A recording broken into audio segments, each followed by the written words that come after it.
Niektórzy z Was w komentarzach sugerują nam, że za dużo filozofujemy na początku każdego odcinka. Powinniśmy się ładnie przywitać. No więc dzisiaj będzie inaczej. Dzień dobry Państwu, ja nazywam się Łukasz Bąk, to jest karoseria. Za chwilę pokażę Wam samochód, który nazywa się BMW X3 w wersji poliftingu, w wersji 30e, czyli PHEV, czyli plug-in, czyli SUV. Zapraszam Was, kłaniam się w pas.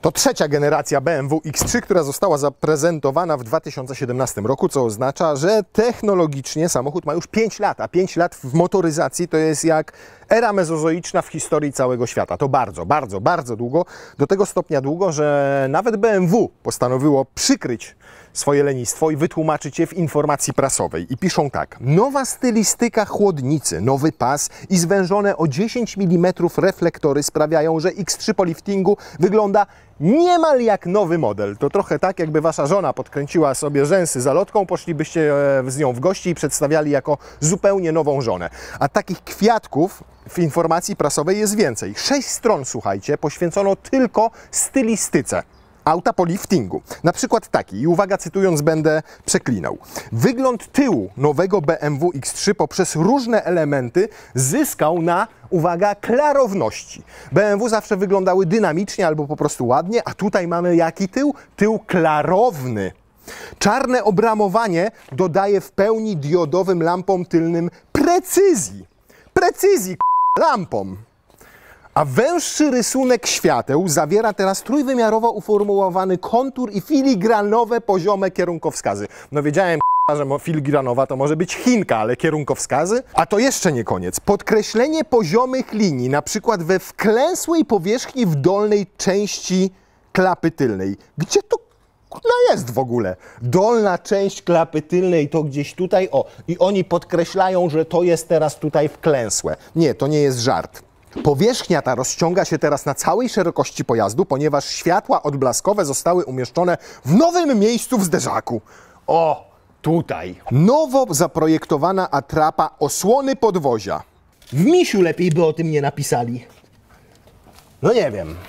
Nawet nie wiem, o co chodzi. W każdym razie stanowi ona mocne zakończenie pasa tylnego. Jej lakierowana powierzchnia sprawia, że element ten wygląda, jakby był wyfrezowany z litego bloku aluminium. Wszystko to brzmi tak, jakby ktoś w BMW zeżarł słownik, przy czym nie zrozumiał 3/4 zawartych w nim słów, więc ja teraz wszystko Wam wytłumaczę po polsku. Nowe mamy lampy, mamy przekonstruowany zderzak przedni również, przednie lampy też są z przodu inne, inny jest trochę grill, na szczęście nie jest taki wielki jak w BMW X4. To wszystko. Faktycznie natomiast pojawiły się nowe kolory i nowe felgi, te tutaj u nas są 21-calowe, wymagają dopłaty 12 000 złotych. W serii, w tej wersji akurat 30e macie 19-calowe. Znacznie mniejsze, w dodatku z plastikowymi nakładkami, które można zdejmować, a te nakładki mają jedno jedyne zadanie, mają oszczędzać paliwo, bo są po prostu mniejsze turbulencje, mniejsze zawirowania powietrza wokół felg. Natomiast tutaj są większe, więc samochód więcej pali i zużywa więcej energii. Rozmiary po liftingu też się nie zmieniły, natomiast już w momencie debiutu był to jeden z największych SUV-ów segmentu D i w zasadzie tak pozostało do dzisiaj. Wyobraźcie sobie, że jest aż 4 cm dłuższy od pierwszej generacji BMW X5. 2 cm od niej szerszy, a rozstaw osi ma 5,5 cm większy niż pierwsza X5. To tylko pokazuje, jak w ciągu 20 lat, 2 dekad utyły nam i rozrosły się te wszystkie SUV-y, tak jakby nie tankowały na stacjach paliw, tylko jakby żarły w fast foodach. Pytanie, czy te większe rozmiary w porównaniu do pierwszej X5 poskutkowały większą ilością miejsca? No niestety nie, przynajmniej w przypadku bagażnika, ponieważ jest go tutaj o 15 litrów mniej niż w starej X5 oraz aż 100 litrów mniej niż w klasycznej benzynie albo dieslu, ponieważ tutaj mamy plugina i trzeba było gdzieś schować baterię, więc schowano je tutaj. Zobaczcie, jak podniósł się próg bagażnika, jak to beznadziejnie wygląda, a jednocześnie jak beznadziejne jest w użytkowaniu, ponieważ jak wrzucicie sobie tutaj jedną dużą walizkę, no przecież to jest SUV, to nie będę tutaj pchał kabinówek, i jeszcze sobie dorzucicie drugą walizkę, każda z nich ma po 120 litrów, czyli razem mają 240 litrów. To jest wszystko, co tutaj zmieścicie. Koniec, kropka, nic więcej nie wejdzie i jeszcze podejrzewam, że się klapa nie zamknie. Tak jest, dobrze mówię. Więc jeżeli mówimy o samochodzie Segmentu D, SUV-ie, to jest to koszmar. To nie jest źle, to jest koszmar. Tutaj macie mały schowek i możecie w nim schować sobie ładowarkę. O, taką. Tam dalej są oczywiście baterie. Natomiast jest jeszcze druga ładowarka i ona już tu nikuta nie wchodzi, bo to jest ten taki kabel, wiecie, z dwoma złączami Type 2. I ona już tu nie wchodzi, więc musicie pultać po bagażniku. Sam akumulator tutaj niestety też nie jest zbyt duży, bo ma netto tylko 10,8 kWh pojemności. Zdaniem BMW wystarczy to na przejechanie od 40 do 50 km po mieście i też nie jest to zbyt wiele. Ładuje się samochód tylko... Gdzie to ma ładowanie? O, dla odmiany ładowanie jest tutaj. Ładuje się go tutaj, tylko Type 2, ładowarka pokładowa ma zaledwie 3,7 kW, co oznacza, że rzeczywisty czas ładowania, taki najszybszy możliwy do osiągnięcia w domu, jak pod siłę je sobie podepniecie, to jest jakieś 3 godziny, a z takiego zwykłego gniazdka 230V to będzie bardziej 4, 5 nawet godzin. I to wszystko jest zdumiewające, biorąc pod uwagę to, że na przykład Lexus NX 450H+, którego testowaliśmy, czyli też plugin, tu sobie klikacie, ma znacznie większy bagażnik, w ogóle nieograniczony baterią. Ma większy zasięg, bo około 70-80 km. Do tego ładuje się znacznie szybciej. A wiecie, czego to jest kwestia? Tego, że to jest po prostu samochód spalinowy, który tylko zaadaptowano do plugina. A jeszcze ciekawsze jest to, że w wersji iX3, czyli tej elektrycznej, baterii nie umieszczono w bagażniku, w związku z czym ma ponad 500 litrów pojemności, jest większy, tylko bateria wylądowała w podłodze. Na szczęście do samego napędu, źródła napędu, nie można mieć większych uwag, ponieważ podstawą jest tutaj 2-litrowy, rzędowy, wzdłużnie umieszczony 4-cylindrowiec BMW. Proszę, jak jest ładnie cofnięty, co świadczy o tym, że ładnie będzie wyrównana masa między przodem a tyłem tego samochodu. On sam w sobie ma 184 konie mechaniczne, ale do tego wspomagany jest jeszcze silnikiem elektrycznym dosyć mocnym, czyli takim, który ma 109 koni. Łączna moc tego zestawu to 292 konie mechaniczne. Co istotne, to nie jest tak, że ten silnik elektryczny jest gdzieś tam z tyłu na tylnej osi i tylko on odpowiada za jej napęd, ponieważ mamy tutaj prawilny X-Drive. Moc z obu silników idzie na wszystkie 4 koła. Ona jest płynna, zmienia się między przodem a tyłem, więc za to duży plus. Osiągi ponoć 6,1 sekundy do setki, natomiast nas oczywiście interesuje, jak to będzie wyglądało również w trybie elektrycznym, czyli jak jedziemy tylko na prądzie. I to sobie potem sprawdzimy. Dobra, fotel przedni maksymalnie obniżony i proszę bardzo, o, tak to wygląda. Mogę wsunąć stopy pod fotel, mogę. Na kolana mam wystarczającą ilość miejsca, ale nie jest go też jakoś nadmiernie dużo. Co ciekawe, mimo że spionizowaliśmy tę kanapę po to, żeby zmieścić te dwie walizki, to jest tutaj dosyć wygodnie, nawet w tej pozycji. Ale jak walizek nie ma, to mogę sobie, o, jeszcze pochylić oparcie tutaj taką dźwigienką, takim cięgienkiem. I powiem Wam, że jest naprawdę wygodnie, nie ma się czego czepiać. Na plus to, że mamy kanapę dzieloną w proporcjach 40-20-40, więc tu możemy sobie przewieźć dłuższe przedmioty, na przykład szczypior. Natomiast zobaczcie, tu nawet z tej strony jest ten próg, tam gdzie schowano tę baterię tego bagażnika. Lipa z tym, proszę Państwa, straszna. O, jak to sobie, o tak wezmę, to już w ogóle jest petarda. Podłokietnik mam? Mam. Ma cup holder, taki otwierany. O, i taki bardzo nie w stylu BMW. 3-strefowa klimatyzacja jest w serii, akurat w 30e i w niektórych wyższych wersjach, chyba w 6-cylindrówkach też, natomiast w tych tańszych, czyli dieslach i benzynach będzie tylko 2-strefowa. Natomiast to jest fajne, zobaczcie, że samochód jest na postoju, jest wyłączony, ale wcisnąłem auto i się uruchomił. Czerpię sobie teraz energię wyłącznie z elektryki i mogę się chłodzić stojąc na postoju, mając wyłączony silnik. Jakość wykończenia? No powiem Wam tak, wygląda to ładnie, jak patrzycie, i tu jest miękkie, i ta szczotkowana stal jest bardzo ładna w tym wypadku. Fajne takie akcenciki, jak to X. Tutaj mamy akurat wersję jeszcze z firanami, można sobie zasunąć. Ładnie to wygląda, ale to ta skórka jest taka strasznie gumowa, taka jak ze sztucznej świni. Jak ze świnki pigi zrobiona, a to jest twarde, to już nawet nie jest miękkie, natomiast wygląda to bardzo ładnie, estetycznie, jakościowo fajnie wykonane. Tutaj dopiero pojawia się plastik, natomiast duży otwór, który pozwala tu włożyć nawet 1,5-litrową butelkę wody i tutaj jeszcze jakieś szpargały. Przesuń się silny, zobaczymy, czy drzwi się premium zamykają. No premium. Najwięcej po liftingu zmieniło się tutaj we wnętrzu, ponieważ kokpit został w zasadzie żywcem przeszczepiony z BMW serii 4. Tutaj to wszystko. Przede wszystkim pojawił się nowy ekran, nowy interfejs. O, tutaj mamy jeszcze Apple CarPlaya, oczywiście bezprzewodowo. Wszystkim możemy sterować sobie albo z tego panelu tutaj klasycznie, albo możemy sobie sterować tutaj dotykowo. Ten tutaj jest opcjonalny, ma 12,3 cala. Co do jakości, nie ma co się absolutnie czepiać. Fajnie, że nadal BMW trzyma się w takich samochodach tego klasycznego panelu klimatyzacji, który po prostu się banalnie obsługuje. O, proszę bardzo, jakie ładne, zobaczcie znowu te detale tutaj, bardzo mi się to podoba, że tak przywiązują do tego wagę, a wcześniej tak nie było. Oczywiście to wszystko jest porządnie i solidnie zmontowane. Tutaj jest ta opcjonalna, ona nie jest droga. To obicie deski rozdzielczej na górze to nie jest skóra, ale jest to dosyć przyjemny i miękki materiał, nawet ma takie przeszycia udające skórę. Ta skóra, którą tutaj mamy, to Varnaska, dodatkowo za 5000 zł i mówiąc szczerze, no jest jak skóra ściągnięta z pindola byka, strasznie twarda. Ok, to może to zasuńmy po prostu. No i tu co? Tu wygumowane, tutaj dwa cup holdery. Zasuwać się zasuwa, ale naprawdę z tym otwieraniem to nie zawsze chcę załapać. O, teraz na przykład chodzi bardzo ładnie. I jakbyście zapomnieli, czym jedziecie, to tutaj macie napis X3. Więcej nie ma co się rozwodzić. Czasami piszecie, że ten system bardzo się wiesza i generalnie BMW ma problem z tym, że to się wiesza. Przyznam szczerze, jeżdżę paroma BM-kami w ciągu roku i nie zwróciłem na to uwagi, a raczej nigdy nie było sytuacji, w której by to rzeczywiście odmówiło posłuszeństwa i się zawiesiło. W ramach liftingu wprowadzono też zapaszki. O, proszę, tutaj są zapaszki i możecie sobie korzystać z zapaszków. Natomiast jak schowek przez to wygląda, to sami widzicie. Kondomy raptem na tydzień wchodzą. O ile do zwykłego samochodu po prostu wsiadacie, odpalacie, naciskacie gaz i jedziecie, to niestety w przypadku X3 30e to nie jest to takie proste. Bo macie tutaj chciałem powiedzieć, ale to już będzie za dużo przekleństw. Więc macie tutaj bardzo dużo różnych trybów jazdy. Zobaczcie, na przykład macie tryb hybrid, w którym jedziecie i możecie sobie uruchomić tryb standard albo Eco Pro.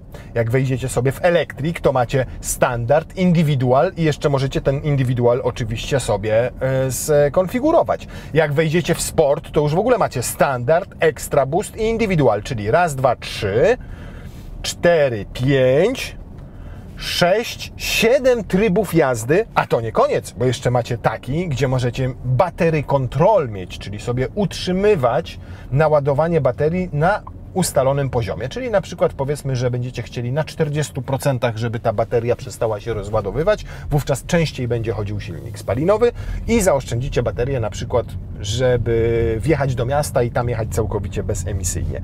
Ale na Boga, 3, 5, 7, 8 trybów jazdy?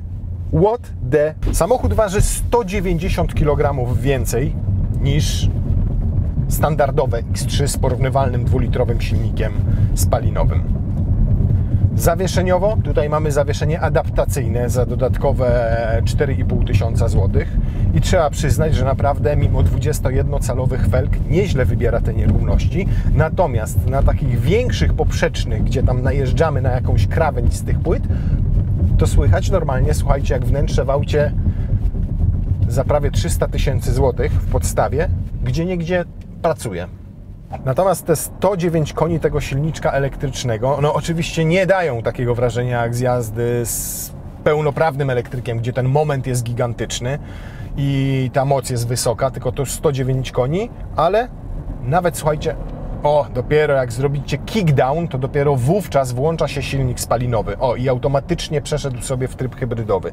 Natomiast jak wejdziecie znowu w Electric, to do momentu tego oporu na pedale, gdzie się pojawia kickdown, on jedzie tylko na elektryce, nie włączy silnika spalinowego w ogóle. Dopiero jak wchodzicie w tryb hybrydowy, no to wiadomo, że mocniejsze przyspieszenie będzie skutkowało tym, że włączy się silnik spalinowy. Jak jedziecie hybrydą na przykład, czy to plug-in, czy zwykłą w Lexusie albo w Toyocie, to macie skrzynię bezstopniową i tam jest to tak dopracowane, że tylko kładziecie nogę na pedale gazu i w ogóle nie macie pojęcia, kiedy się ewentualnie włączył silnik spalinowy. A tutaj wyraźnie to czuć, bo zobaczcie, jadę sobie stabilnie 40 na godzinę i chcę dodać gazu. Wbijam pedał gazu do kickdowna, bez kickdowna, ale do kickdowna. Raz, 2, 3 i dopiero auto zaczyna jechać, bo najpierw musi włączyć, oprócz tego, że musi włączyć silnik spalinowy, to jeszcze musi zredukować bieg, ponieważ skrzynia biegów jest tutaj klasyczna, automatyczna, 8-biegowa, ZF-a, Steptronic, jak to nazywa BMW,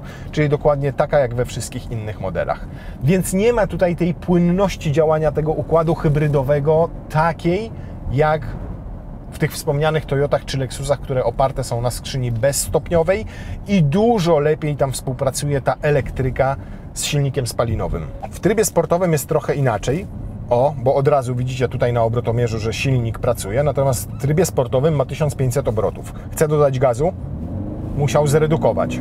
Puszczam gaz, więc teraz już każde naciśnięcie gazu powoduje, że samochód od razu zaczyna odjeżdżać. Jest moment, jest moc i jedzie. Dobra, wchodzimy w tryb elektryczny, bo jedziemy sobie bezemisyjnie. Teraz widzicie, zobaczcie, realny zasięg. Mam jakieś 70, może 80% baterii i zasięg to 31 km. Te 40-50 km, o których mówi BMW, jest osiągalne wyłącznie w mieście. Jak będziecie jechali dynamicznie, jak będziecie jechali poza miastem, to oczywiście ono będzie znacznie wyższe. Mówią, że średnie zużycie energii to 19-20 kWh. Jeśli w to wierzyć, to rzeczywiście 50 km na tej baterii, która ma 10,8 kWh pojemności, powinno być osiągalne. No to przy 50 macie takie, jak podaje producent. Ale przecież trzeba czasami przyspieszyć, trzeba pojechać szybciej. W mieście ta jazda jest bardziej dynamiczna. Owszem, on będzie odzyskiwał też energię.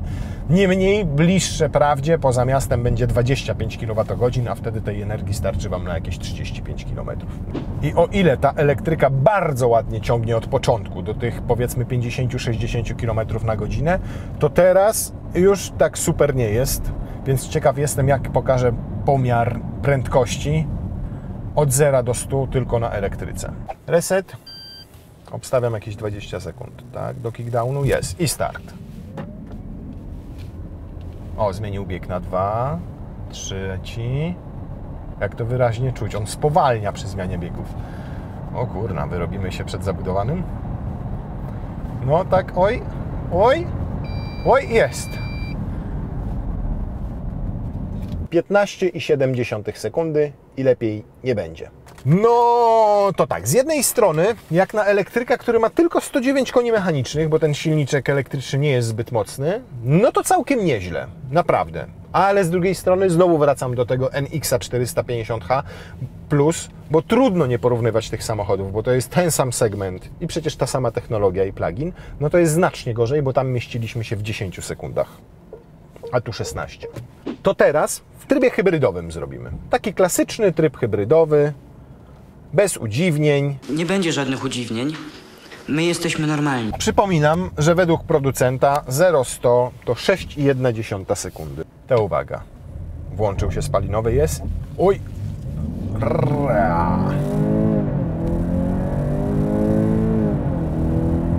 Bardzo długo zmienia biegi. 7,2 sekundy, czyli 1,1 gorzej w trybie hybrydowym standardowym niż podaje producent. Więc zobaczmy, czy będzie w ogóle jakaś różnica w przyspieszeniu pomiędzy Sport Standard a Sport Extra Boost. Uwaga. Sport Standard. Fatalnie ta skrzynia zmienia biegi, powiem Wam, w tym samochodzie. Już lepiej, 7 sekund, ale nadal jest to dalekie od tego fabrycznego wyniku, czyli 6,1 sekundy. Sport Extra Boost.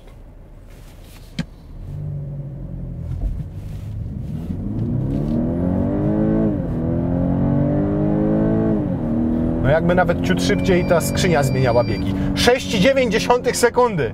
O 1/10 już lepiej. To teraz zrobimy jeszcze jedną rzecz, mianowicie, słuchajcie, wyłączymy kontrolę trakcji. I uwaga.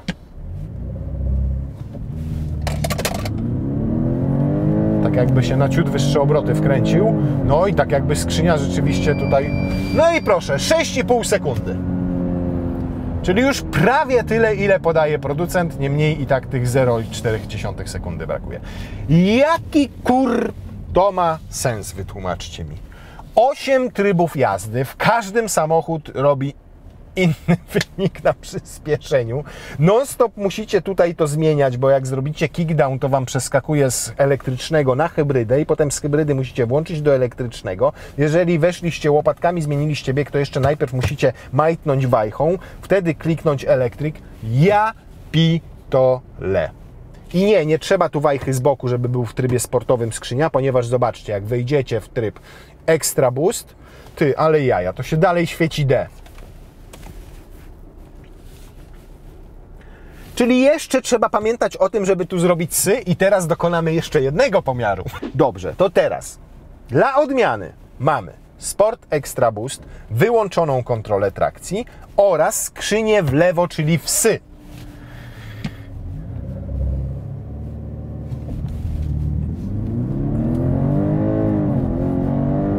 Tu aż kurna w drgawki wpada, jak zmienia te biegi. 6,3 sekundy! No więc BMW X3 30e do setki przyspiesza w 7,1 sekundy, 6,9 sekundy, 6,5 sekundy lub 6,3 sekundy, ewentualnie 6,1 sekundy, jak podaje producent. Dobra, a ja go chcę bardzo teraz, wiecie co chcę z nim zrobić? Chcę sprawdzić dwie rzeczy. Jaką będzie miał rzeczywistą prędkość maksymalną tylko na elektryce, na przykład jak szybko musicie dojechać do miasta, nie wiem, ekspresówki macie 10 km, czy tam autostrady. Ile będziecie w stanie na niej wyciągnąć? A dwa, to musimy koniecznie sprawdzić jedną rzecz. Zużycie paliwa w momencie, kiedy nam się całkowicie rozładuje bateria i będzie samochód jechał w zasadzie cały czas w trybie hybrydowym. To nam pokaże, jaka jest wydajność i efektywność tego całego napędu hybrydowego. Natomiast bez dwóch zdań, pod względem prowadzenia jest to nadal jeden z najlepszych SUV-ów. Tutaj czujecie, że macie kontrolę nad samochodem. Ten układ kierowniczy tutaj jest bardzo precyzyjny. Czujecie, że samochód jest świetnie wyważony, że ta bateria tam z tyłu, owszem, dociąża ten tył, ale macie tutaj klasyczny silnik spalinowy, więc ten rozkład mas jest naprawdę bardzo nadal fajny. Owszem, dużo szybciej niż w innych BMW pojawia się tutaj podsterowność na tej przedniej osi, przynajmniej w tym napędzie elektrycznym. Słyszycie? O, teraz to wręcz wypluło lekko. A może jak wejdę w tryb hybrydowy, to będzie lepiej? Nie będzie. O Jezu, dużo tu jest podsterowności. Dobra, i na drugą stronę. O kurna. No, jak jedziecie spokojnie, to wszystko jest w porządku. W sensie, tak sobie wchodzicie. Nie zbliżacie się do granicy przyczepności. To bardzo przyjemnie się prowadzi. Natomiast kiedy tę granicę przekraczacie, to już czujecie, że został zaburzony ten typowy dla wszystkich BMW rozkład mas. Że ta bateria, która tam jest z tyłu i waży 200 kg więcej, powoduje, że tutaj jest więcej podsterowności, co przecież dziwne, bo tam powinno być więcej masy, no to tam powinien ten tył być lepiej wyważony. Natomiast ewidentnie czujecie, że tak nie jest. Niestety. Oj, zobaczcie, przy agresywnej jeździe takie zużycie energii właśnie. Ale się rozpędza? Jak Fiat 126P z górki. 136. I jeszcze z wiatrem w plecy. 137. 138. 139. Dojdzie do 140? Dawaj! Uj, dawaj! 140! Woo! Ale dzik! Rozpędzanie do 140 na autostradzie trwa jakieś 3 dni kalendarzowe. Ale przy tej prędkości jest też całkiem cicho, słychać w zasadzie tylko szumy powietrza. O, 141! No co? 140! 143! Szatan, nie samochód! O, rozładował się. Wszedł w tryb hybrydowy, sam. I teraz, proszę Państwa, dopiero się okaże, na ile sprawny mamy ten układ hybrydowy i jakie to będzie zużycie paliwa. To teraz, proszę Państwa, robimy tak. Zjeżdżamy sobie do 120 km na godzinę i jedziemy w trybie hybrydowym, 122 km na godzinę. I znowu wracam tutaj do tego NX-a 450H+, który po rozładowaniu baterii zużywał ilości paliwa na poziomie chyba 7-8 litrów, jeżeli dobrze pamiętam, czyli dokładnie tyle, co przy podobnych prędkościach wersja hybrydowa tego auta 350H. Co oznacza, że Japończycy doszli do takiej perfekcji w robieniu tych układów hybrydowych, że nawet jak dołożyli tam plugina i możliwość ładowania z gniazdka, to zużycie energii po rozładowaniu baterii było porównywalne ze zwykłą hybrydą. Zobaczymy, jakie efekty będą tu, tylko won. O, i teraz już po rozładowaniu to czuć, że tutaj ładnie wszystko pracuje, w sensie, że ten silnik spalinowy tam się włącza, że redukuje wszystko biegi, przebiega wszystko znacznie płynniej niż przejście z tej elektryki do napędu hybrydowego, gdzie jest ta wyczuwalna zwłoka w załączeniu się silnika i w redukcji biegu. To teraz porozmawiajmy w wolnej chwili o cenach. Wyjściowo musicie zapłacić 267 tysięcy złotych, przy czym jeszcze 17 tysięcy M-pakiet, który mamy tutaj, 11 czy tam 12 tysięcy złotych felgi, 5 tysięcy złotych szklany dach, 2 tysiące złotych lepsze audio, laserowe reflektory, które tutaj mamy za kilkanaście tysięcy złotych. No na szczęście, jeszcze większy ekran multimedialny. Do tego dochodzi skóra za 5 tysięcy złotych, elektryka foteli za 5 tysięcy złotych i w ten sposób nie tylko przekraczacie leciutko 300. 350 to jest taka racjonalnie wyposażona wersja, a jak się postaracie, to się bez problemu zbliżycie do 400. No. I dostajecie za to samochód, który przejeżdża na prądzie koło, powiedzmy, uśredniając 40, no dobra, niech przejeżdża 50 km na prądzie. Dostajecie za to samochód, który trzeba dosyć długo ładować, ponieważ moc ładowarki pokładowej to 3,7 kWh. Dostajecie za to samochód, w którym macie 100 litrów mniej bagażnika niż w zwykłym X3, a jak chcecie pojechać gdzieś dalej, to przy rozsądnej jeździe, rozsądnym traktowaniu pedału gazu, przy jeździe 120-130 na godzinę będzie Wam palił 10,3 litra. Wypadałoby to skomentować słowami klasyka, a idź pan w... Ale nawet nie to jest największym problemem tego samochodu, że jest mało praktyczny po prostu i że spadło do 9,7, no to może w 9,5 byśmy się zamknęli.